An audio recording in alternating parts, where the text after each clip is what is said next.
శ్రీమాత్రే నమః.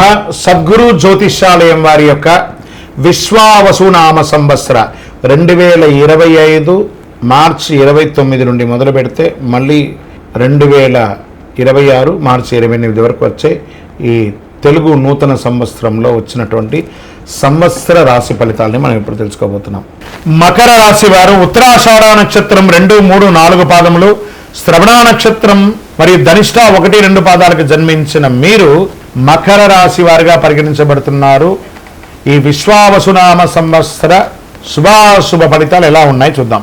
ఈ సంవత్సరం ప్రారంభం మరియు కార్తీక మార్గశిరం యందు ద్వితీయ శని ఒకటొచ్చే ధన వ్యయము, తేజోహాని, అకాల కలహములు కలిగే అవకాశాలు, స్వజన విరోధములు, పాప చింతన కలిగే అవకాశాలు కనబడుతున్నాయి.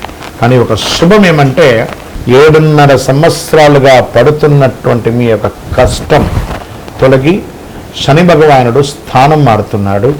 కంప్లీట్గా 0.5% అనేది తొలగిపోతుంది మకర రాశి వారికి. మిగిలిన సమయం అంతా తృతీయ శనిగా ఆ ఒక్క 2 నెలలు మాత్రమే ఇబ్బందిగా ఉన్నా మిగతా ఆ సంవత్సరం అంతా కూడాను తృతీయ శనిగా ఏళ్నాడు శని తొలగటచే చాలా వరకు అనుకూలం.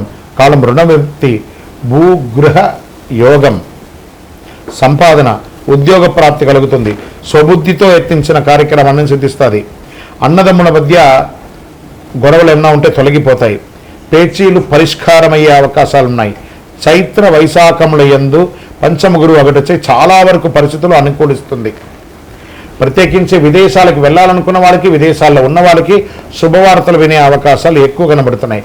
వ్యాపారస్తులకి చాలా యోగకారంగా ఉంటుంది.